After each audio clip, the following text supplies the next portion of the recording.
Obviously people know me from Made in Chelsea. They describe it as a constructed reality. So we're not actors, we're real people and we're going about our everyday life. So everything that you see, all the scenes that you see are real. Part of the reason why I think the show has done so well is to do with the way it's shot. The hard part at the beginning was getting used to being in front of a camera. I was aware that behind that camera there was a huge amount of people watching. I knew, I wasn't going to be in the show forever, and I had this brand and I had this opportunity, and I knew that I had to really hustle and work hard at it, because before you know it, it would be over. So originally Denim was called Serge Denimes. Serge is all about being young and being creative, and it's about having an idea and having a passion and following that passion. Denim's timeless. Like, no matter what the trends are, denim is always there. Whatever you do, don't just love it, live it. It's 24/7, give it your everything. I regret the things I won't do in life more than the things I do. And I guess I was thinking to myself, look, if I do this and it doesn't work out, at least I can say I tried it.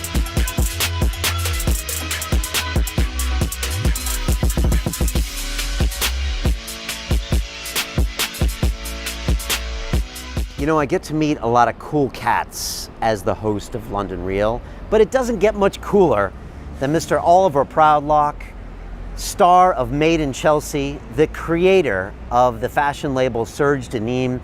And Oliver has a fascinating history, and one that on the surface doesn't look like a London Real story, but actually it is, because while Oliver did go to Eton as a young man, which is one of the most privileged private schools here in England, he also had a lot of struggle. He went to art school in Newcastle, and then he had to really figure out what he wanted to do with his life, and he really jumped into fashion and started a fashion label, which is one of the hardest businesses an entrepreneur can really get into. And I know because I look at businesses all the time in our accelerator program. But then he got his break, and that was whether to go on Made in Chelsea, which is the reality television show that's watched all around the world. And it's this kind of heightened reality of this group of London socialites in Chelsea, and they're out in the world drinking champagne, dating each other, and really getting up to all sorts of drama in the background. And it's actually quite beautifully shot, and it's amazing that it's actually pulled off because these are real people. And Oliver actually hesitated going on the show for the longest time. He didn't show up to his first casting because he didn't know if he'd really want to be in the public eye like that. But he made it happen, and he made the decision because it was going to help him build his business. And now he's moved away from the show, and his full-time effort is Serge Denimes, an amazing label that really channels all sorts of things about street culture, graffiti, art, and music. And I really think he's going to make a success of it. He's actually introducing denim for the first time this year, which is part of the Denimes in Serge Denimes. And I really enjoyed speaking with Oliver.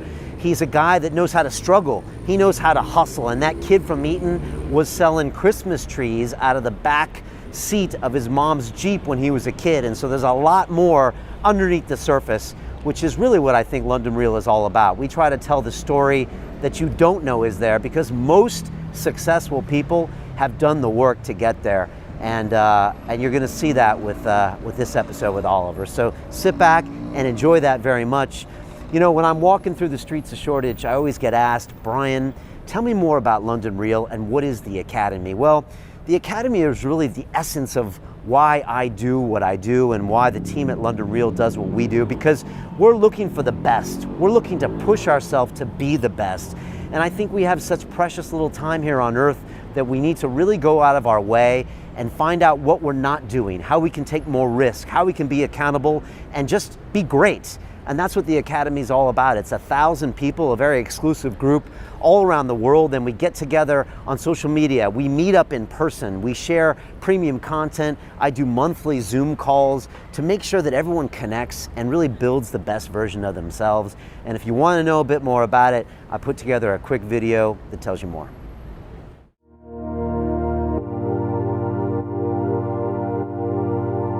The entrepreneurial journey, it can be a lonely road.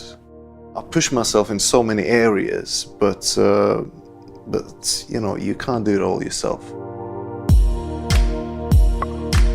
The thing about the Academy is, it's like, look, you have the ideas, you have the ability, you have the skill, and you have the the sort of ambition for yourself, but when you have a group of people pulling you forward, it's so important. Accountability is what's missing from most of the programs or any gurus or any internet mentor that I had before. I wanted to get some accountability. I wanted to make myself accountable to a group, to you. The reason we started the Academy is because I felt like we were doing these amazing talks, like we'd have a Peter Sage episode or a Dan Pena episode or a Kala or someone, and you get super inspired, and then YouTube stops, and then you go back to your life and you don't make any changes. And it was just like, what? It felt like, what are we doing? If you're designing your life right, the good times are now. And in a few years, you'll look back and say, wow, that was amazing. The thing about the Academy is it has so many different sort of layers to it. I think your web seminars are awesome. The way you broke it down and the style of your teaching is pretty awesome. I like the feed. When I have to motivate myself, I kind of look at others struggling and getting over those struggles. So I actually follow daily the feed. Best feature would be the sort of Facebook aspect of it, the social media aspect of it, as in creating a profile with your goals, your dreams.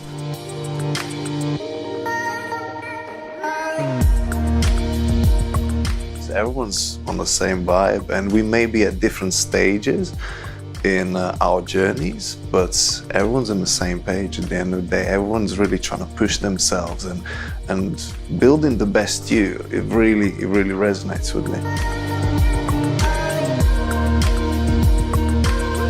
And the fact that I'm committing a small amount of money and the fact that I'm actually trying to interact with those people means that I'm invested and means that I will keep it for the long run.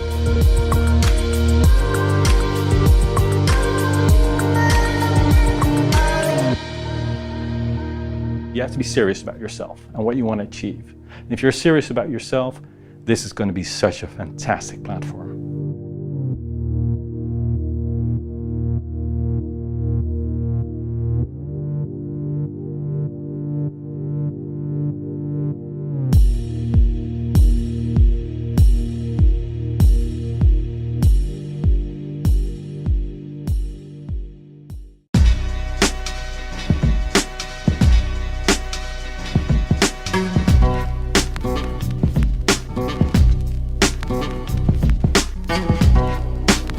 London Real, sponsored by Bulletproof.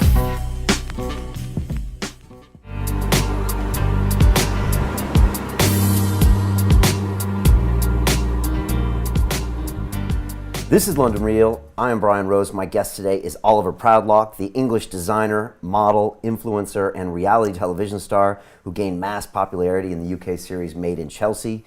Pursuing your background in art, music, and fashion, you created your own label, Serge Denimes, focusing on premium urban apparel. You also published the blog Proudlock Style and have collaborated with many British designers. And you're a big supporter of the British Heart Foundation due to a history of conditions in your family. Oliver, welcome to London Real. Thank you very much, Brian. You got that spot on. Thank you. That's pretty much me in a nutshell. You think so? Yes. Well, we're going to find out more. There's so much to talk about with you. Yeah. And it's been interesting for me to get to know you, just kind of getting ready for this show. And there's some themes in your life that I don't think other people are aware of. And if I look at kind of the way you grew up, I see this kind of entrepreneur, this kind of hustler guy that I don't think people see necessarily from Made in Chelsea. And you know, when you're a kid, you're buying and selling used shoes, you're selling Yeah. Christmas trees out of your mom's Subaru. Yeah, absolutely. In Battersea. You do your own art exhibit when you're 17 and you realize, okay, people might want to buy my creativity. And now, with Serge Denimes, I mean, you're a startup guy. And I'm guessing it's not easy to start a fashion label. No, and no, so it's not easy at all. I see this theme that I'm guessing a lot of people don't know you for because they Sure. probably associate you with the character they know or the Absolutely. group of characters from the series. Tell me a bit more about this guy. Well, yeah, I mean, you're completely right. Obviously, people know me from Made in Chelsea, and with that people may think that, you know, I just drink champagne in bars, and you know, I come from a very wealthy background, and maybe I don't even have a day job, etc. But like you say, you know, since a young age, I like to think that I've always had to hustle. And I guess for me, my parents divorced when I was pretty young, and I was brought up with my mum in the countryside, and my dad was up here in London.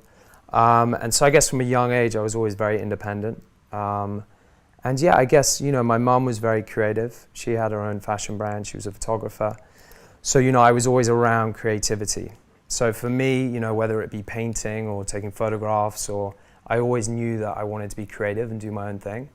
And then I guess my dad, who was very entrepreneurial, he had his own restaurant and he was always managing people. So I guess for me, you know, going to and fro between the two, so growing up with my mum in the countryside and then coming up to London and spending time with my dad, I guess I was just trying to take all of that in.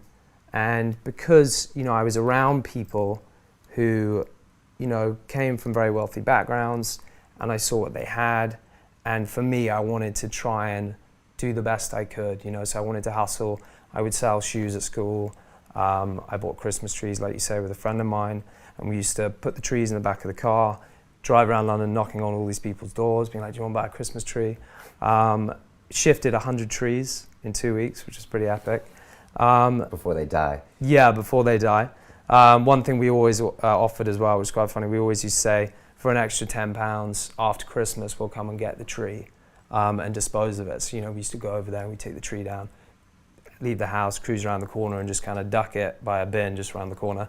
So did you need the money here? Did you not come from a wealthy family, or did you just like the hustle? No. So, you know, my parents, when I was very young, I was born in London, and at that time, my parents had a bit of money, and they bought a place down in the countryside. And then I don't know if you're aware of the whole thing that happened with Lloyd's, but they lost a lot of money in Lloyd's. When was that? This would have been when I was about 4, I guess. Okay. So this is kind of in early 90s, around 1990.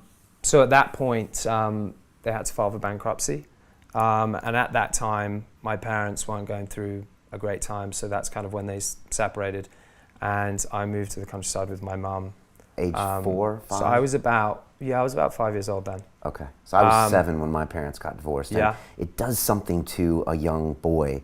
It tells you a lot of things on the subconscious level there's a lot going on there. It tells you a lot about relationships. It might tell you that you're alone in this world in a weird way. I don't know. What did you think it told you? Yeah, I think for me, because my dad was up here in London, so although I did see him now and then, I didn't have that sort of father figure with me at all times. So like you say, I guess you do, there are 2 ways you can go about it. Either I kind of took it on myself to look after my mum and I guess just be really independent. And I guess for me, it helped me grow up a lot faster, I think. Yeah, it was interesting, you know, to go from being in, you know, we had a really nice house and we're all living together, and then obviously that separation process happens, and, you know, we sort of downgraded, lived in a really nice, cute little cottage, not too far from the old place. And at that time, my sister was in London, so it was only really me and my mum down in the countryside. But I guess for me at that time, that's when I really got into creativity, because my mum was so crazy. She was always doing different things. She was changing the interiors of the house. She was doing photo shoots. And so for me, I was around that all the time. So I just wanted to take all of that in.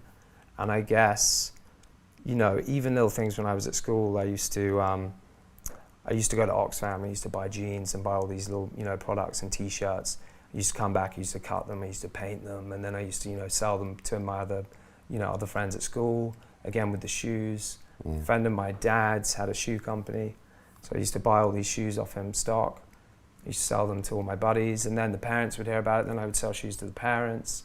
So I was just always trying to create and come up with new ideas. So I guess for me, it just helped me, I guess I just grew up a lot faster.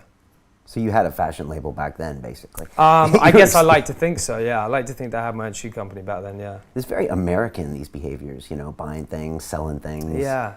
You know, it sounds like stuff I did as a kid. Yeah, I guess so. I mean, it's funny, my brother actually, I've got an older brother, my half brother. So I've got a half brother and a half sister, both on my mum's side. And we're all very spread out. So my brother lives in America, he lives in Boston.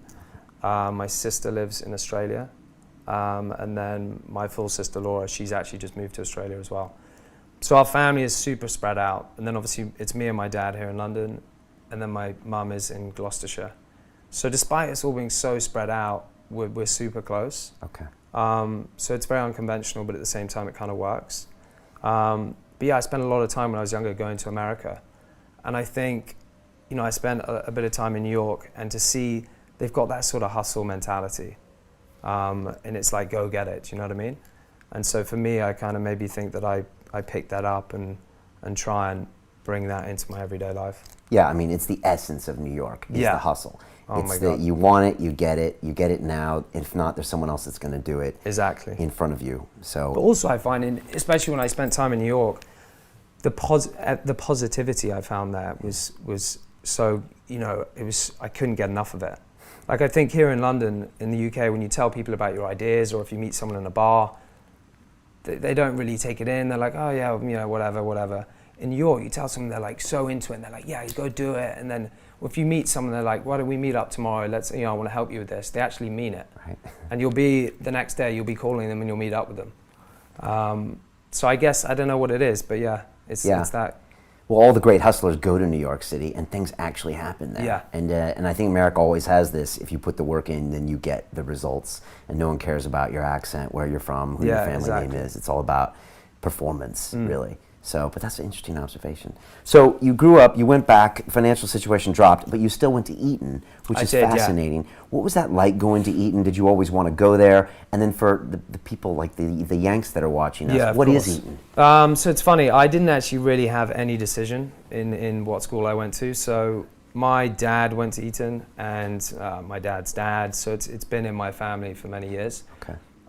So as soon as I was born, and my dad realized I was a guy, he was straight on the phone, apparently in the hospital, calling up to get me on the waiting list, because Eton at that time, it's quite hard to get into, and so you've got to be put down on a waiting list. You know, it's been around for so many years, Eton. A lot of people know it for what we used to wear, the sort of the tailcoats, and you know, obviously Prince William and Harry, and you know, they went there. All the politicians. All the politicians, the Tory course, party.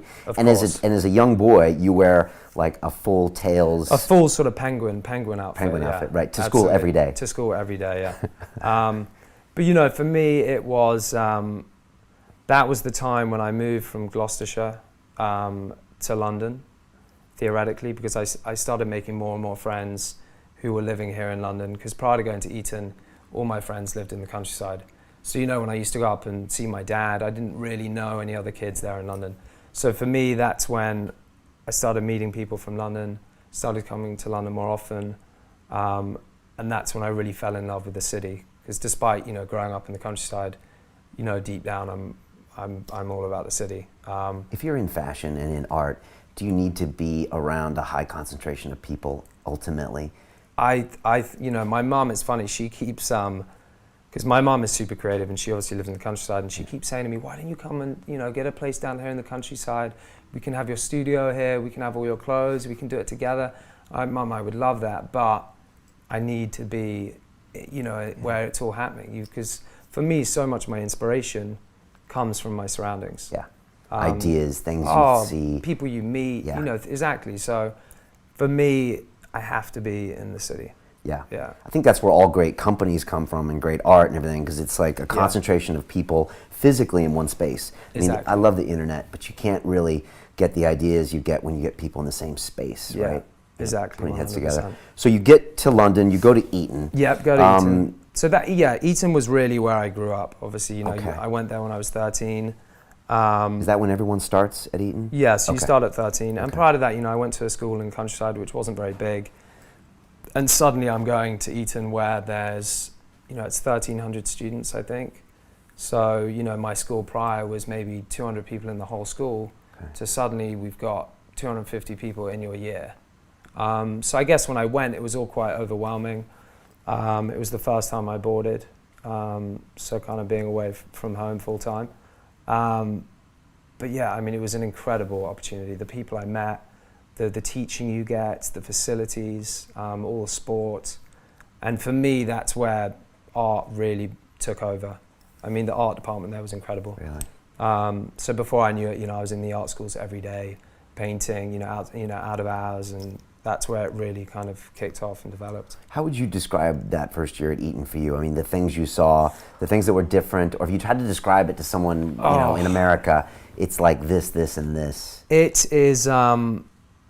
It's so hard to explain. I mean, it's like a mini world in its own, because it is like Eton's a little, it's like a little town, and everyone's walking around. So let's say you're, from America or a tourist coming in, you can be walking amongst all the, the kids in their penguin outfits cruising around, and all these incredible buildings, so historic, so much, so many traditions. And I guess, going there in that first year, I mean, there was just a lot to get used to, starting with, the outfit, starting, from getting from one place to the next, it could take 15 minutes to walk. It's like a university feeling. It is. It's like it has that campus feel. And all the rules, and There were a lot of rules. There were a lot of rules. Eating rules, talking rules. Yeah, talking rules, and they would have this thing called capping, where if you see a teacher, you would have to go like this, which is going back to when they used to wear top hats. Right. So obviously you would have to push your finger up to raise the top hat. Right. Which they still had that. So if you see a teacher, which they would call a beak. So there are all these terminologies, all these things you've got to get used to. Like, no longer is a teacher, it's a beak. A beak. That's like a cult. They have all these. So you would do this to them. So it was coming from the countryside, from such a small place, going into a place like that was, it took some getting used to. How did you fit in? I mean, I'm guessing you'll probably get hazed a little bit, Yeah, it was funny, I guess, because at the beginning, looking back on it, I remember now, it was quite overwhelming. And I think it maybe took me the first 3-4 months before I really started settling in, and you start properly meeting people. Because at the beginning, you all live in houses. So, you only at the beginning really get to know the people in your house. And it takes a while before you start meeting other people outside of the house and meeting more people in your year. And obviously a lot of it comes from sport. So, once I started getting into, good teams and meeting people through that way. But yeah, like I say, it was an unbelievable experience. Okay. Will you send your son to Eton? It's funny, I was talking to my girlfriend about that. If I could afford it, I would love to. I mean, it's not, but they're very good. Like, for instance, when I went there, because my dad and my dad's dad, they're good at sort of giving bursaries and things like that. So, I mean, for me, I think I would. Okay. There's a lot of artists and creatives, that watch us at London Real, and I think they all want to know how they get their art and, actually able to live it, like you're doing right now. And I just want to find out about how you pursued art, because you went to St. Martin's after that, but you didn't stay there, and then you went up to Newcastle to study art. So before we get into the business, I just wanted to know what your journey was like with the art world, with being creative. I know you used to paint. Yeah. Now you're in fashion, really. How did that all happen? I mean, I guess it obviously starts, it did start before Eton. Even, when I was at my prep school, I used to do a lot of drawing, and I used to stay back at school quite a lot, and that's when my mum knew that I was kind of really getting into drawing and painting. And all my other peers, when I was at school, and their parents, they were pushing them to do maths or do science or whatever it was. And I remember when I realized, I'm trying to think when I realized, maybe it was when about 16, that I really wanted to pursue painting, and give it a shot. And after Eton, not, go and specialize, go to, a lot of my friends were going to Oxford or Cambridge and doing these various things. And I always remember my parents were super supportive, right. Because it was kind of unusual to go from where I was in my, amongst my other peers at Eton, to go to specialize art.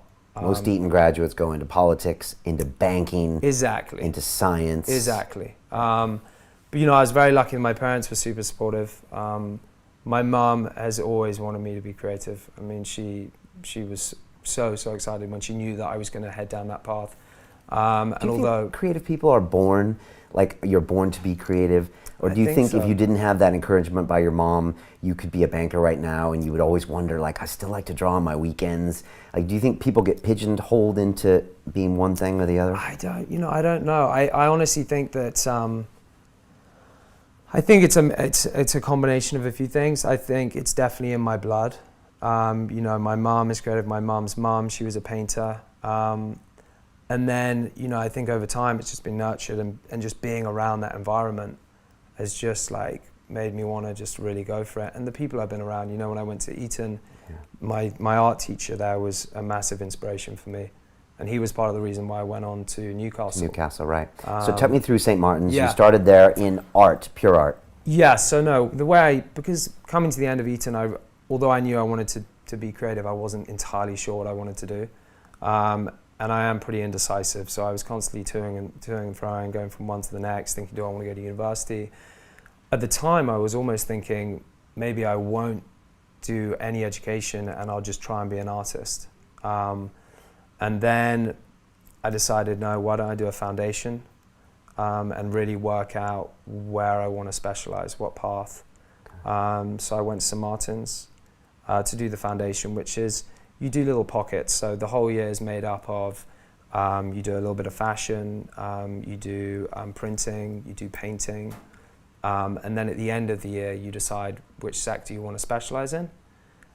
So for me, although I loved painting, I didn't want to just jump straight into it without trying some of these other paths. But then I guess I wasn't even halfway through, it was about 3 months in, it just didn't feel right. And I think I'd gone through my whole education looking forward to having a bit of a break, and a lot of people here in the UK take a year out. Yeah, and you never did. Well, I mean, all my friends were doing it at the time, and while I was there in St. Martin's, and I just wasn't clicking in, and I had it just in the back of my mind, I knew it wasn't right. And then, knowing that all my friends were traveling and going around to these places, I decided after 3 months to quit. And at that point, I decided I needed a little bit of a break, so I saved up some money from all the art exhibitions I'd done in the last couple of years. And you actually sold art. I did, that. yeah. That's impressive. Well, at that 17. was the kind of stage, I guess, when I thought to myself, maybe I could actually pursue this as a career. Because before then, it was just a bit more of a dream. Do you know what I mean? Yeah, you can paint nice. Yeah, and I'm thinking, but then it was that whole. I remember, so that process of putting together an exhibition, curating everything, having your close ones and everyone coming down, and for people to reflect on your work and to actually invest in some of your work was like, oh man, it was the best feeling I'd ever had. Yeah. Because it's so personal to you, isn't it? It's something you're creating, and then to see other people enjoying that, and to actually let's say if they were to buy something or whatever and hang that up in their home. For me, that was like just... It's intoxicating. Oh, right? I mean, it was incredible. So you knew you had something. You're like, I'm going to go ahead and pursue this. But St. Martin's wasn't the place. No. So you took a break. So I took a break. But you hate quitting things. I do hate quitting, yeah. I hate quitting. But you let yourself quit this thing. Yeah, it was... Because I like to think when I commit to something, if I say I'm going to do something, I'll do it, and I'll do it to the best of my ability. And I guess in that instance, because my parents... they really supported me, and despite maybe they didn't think that was going to be the path I was going to take, they still had my back, and they trusted me, and I guess I kind of let them down in that sense that I did quit. But I guess I just knew it wasn't right, and I guess in the back of my mind I didn't want to waste even more time, and so I decided obviously to have a bit of a break. I went traveling around South America for a few months, and then just to clear my mind and have a bit more of a thought process of where I wanted to go. And then when I came back, that's when I thought about Newcastle. Right, and I have friends from Newcastle, but I don't think about it as a metropolis of fine art. So tell me, why Newcastle? What did you learn there, and what don't I know about that city? I mean, it goes back to that my art teacher at school who's from Newcastle, and he studied fine art in Newcastle. And he'd always told me what a great course it was. And there were quite a few artists who'd come out of there, and it had a really good reputation. because there were two options. There was either I would just study art in London, where obviously there are some very kind of well-known and, you know, well-established art schools, or look elsewhere outside of London. And I think for me, outside of London, having, you know, visited some of these places and done interviews and met, you know, people who'd been there previously, Newcastle came up on top. And not just because it had a great course, but also I think there's something about the city I just love. It's, have you been there? Yeah, I've been there just briefly. It's actually architecturally very pretty and awesome to go into, but I just spent brief amounts of time there. Tell me about it. It's, I mean, for me, it's incredible, and the people. Yeah, I'm big on people. So wherever I go, I like to be around like-minded people. And there's, you know, I think I'd been in London for so many years then, and I thought this is a great opportunity for me to spend some time outside of London.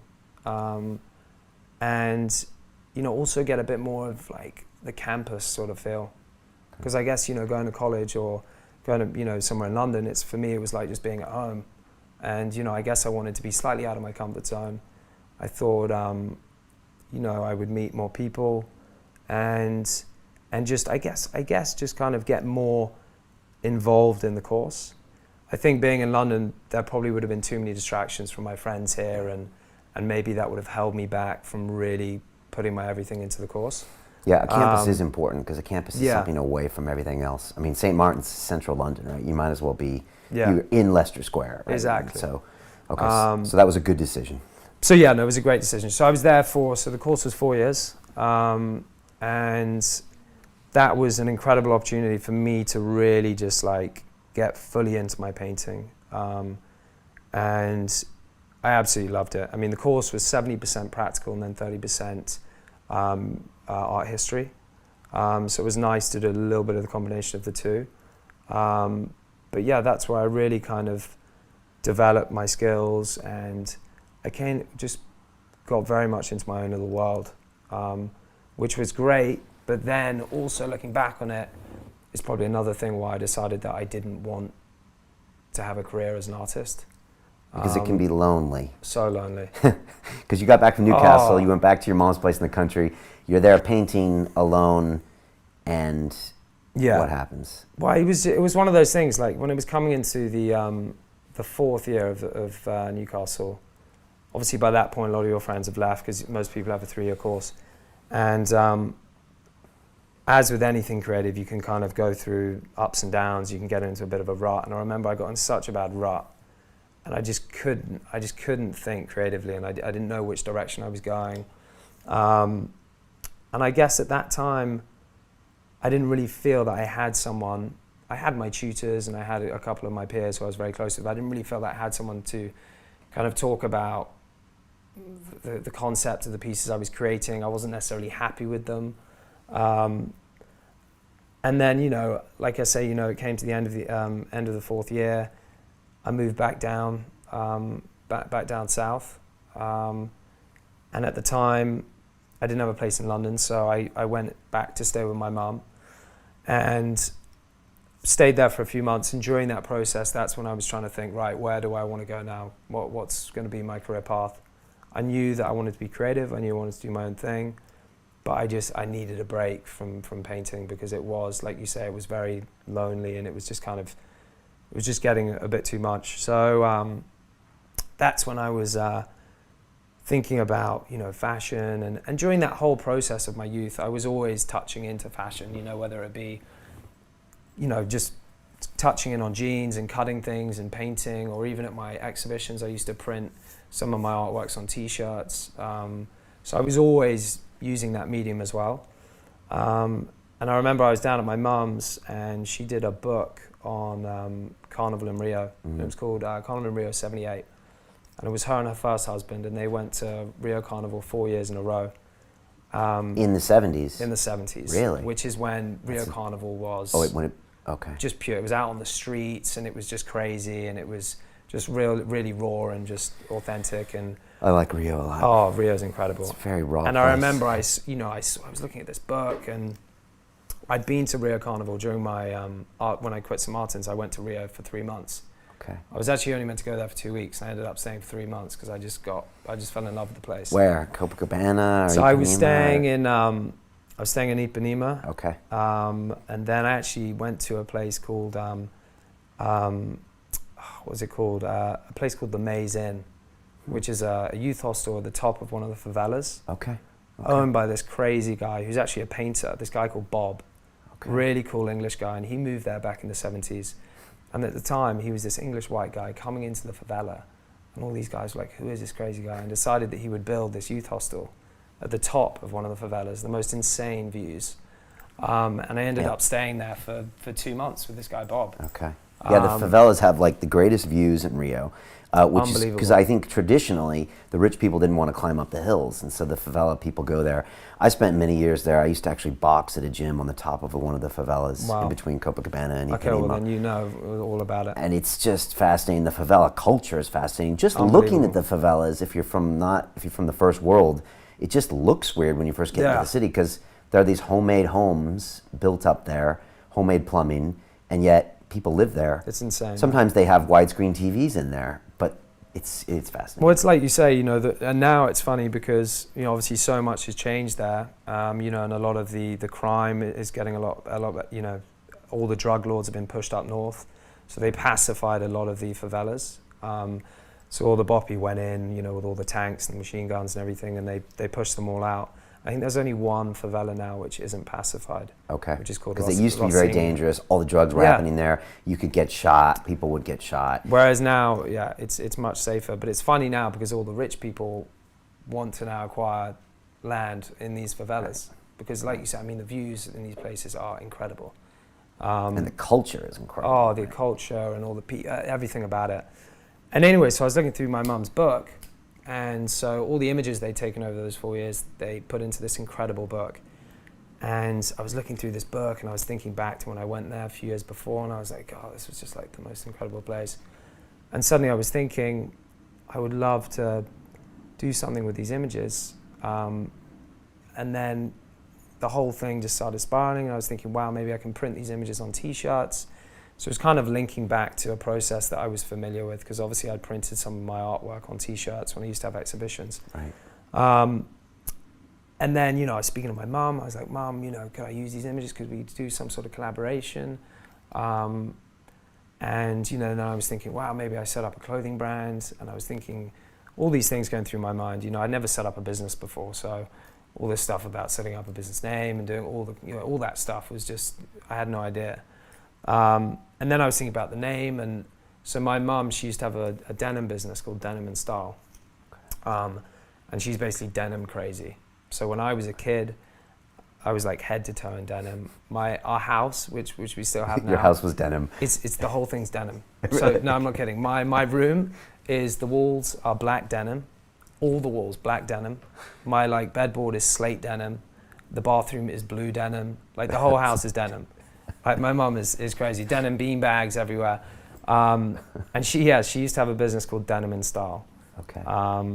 And so for me, I guess, when I think of fashion, I always think back to denim because I guess since I was so young, I was just surrounded by it. So I was what does denim mean to you? If you think about it, what does it actually mean to you? For me, denim, everyone always talks about trends and things that come in and out. And I think for me, denim's timeless. No matter what the trends are, denim is always there. And for me, denim is part of my everyday life. I wear denim every day. And I guess, this is why when it led to me thinking about my brand and the name and the origin and what it's going to be about, I look back to the origin of denim. Which is what? Well, yeah, the actual name itself goes back to Nîmes, and the way the cotton is woven was coined Serge. So originally denim was called Serge Denimes, so Serge of Nîmes, and then became Denimes, and then denim. Okay. So back in the 60s, I believe, there used to be a brand called Serge Denimes. Okay. And was denim always a functional cloth? Was it always a working man's cloth? I think it was, much more of a working man's cloth, okay. I was told that the San Francisco 49ers wore denim. Yeah. Being from California. I don't know if that's true, but I was always told, that's where Levi's got their denim from. Yeah, I mean, because this was the crazy thing, and I remember I was sitting with my mom, and I was like, we were looking back at name. This whole process was, you know, so long, and I remember thinking, wow, Serge Denimes. I was like, that sounds really great. It's got the origin of denim, and it ties in so well. And so yeah, we went with that name, and because she, funnily enough, knew the brand back in the 60s. It used to be called Serge Denimes, which obviously was no longer around. So then, yeah, I set up the business name Serge Denimes. I had a cool contact. It sounds good, right? Yeah. I had a contact in Portugal, because obviously the hardest thing setting up was like, right, where am I going to make these things? I had a contact in Portugal, in the north of Portugal, in a place called Porto. Made my first set of samples, printing these images on the t-shirts. And this is back, this is like 5 years ago when graphic t-shirts were really on trend. Right. You know, people wearing big, loud prints and things like that. And then I decided that I wanted to take the t-shirt back to Brazil. So then I went back to Brazil for 2 months. I took these t-shirts with me. I set up a blog, and I took my camera, and I was just going up to, like my mum did when she did her book back in the 70s. They had, you know, scarves and masks, and they were going up to people on the beach saying, oh, can you put these on? And going up to random people and just taking photos. So I was doing a similar sort of thing, but using these t-shirts and going up to the Brazilian, just getting that essence of Brazil, you know, where these images were coming from. And obviously it's a time, you know, we're going from the 70s to 2000, and this was 2010. And I just set up a blog and just thought, look, I'm going to go out there, set up a blog, and just get a bit of momentum going. And that's your first foray into social media at this point? Yeah, that was actually, yeah. Okay. On Tumblr. That was my first kind of introduction to it. And it went well? It went well, yeah. It was, I guess for me, it was nice to kind of, I wanted to take them back to where they came from, and I didn't want it just to be, at that time, just to be a brand or just be a t-shirt brand.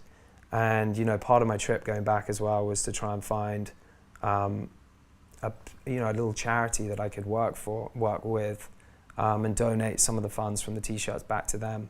And that's when I was going to the favelas, and I was trying to meet people and find a suitable sort of charity that we could team up with. And I actually finally went to Rocinha, which is, I think it's the only one now which is unpacified. Right. And there was an amazing... Just north of Ipanema, right? Amazing, yeah, exactly. Yeah. Amazing it's place. Huge, right? Massive. It's like a city people? in itself. Yeah. And at the bottom of that, there was an incredible, almost like a little school, and they had sewing machines upstairs where the kids were making clothes using offcuts, and they obviously, you know, had the books and everything going on there.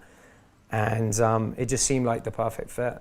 So we teamed up with them, and 10% of all the profits went towards them to help buy books and help sewing machines, all these little things. Okay. But again, for me, that was super important to have just a connection. Do you know what I mean? It wasn't just about creating a t-shirt and you buying a product.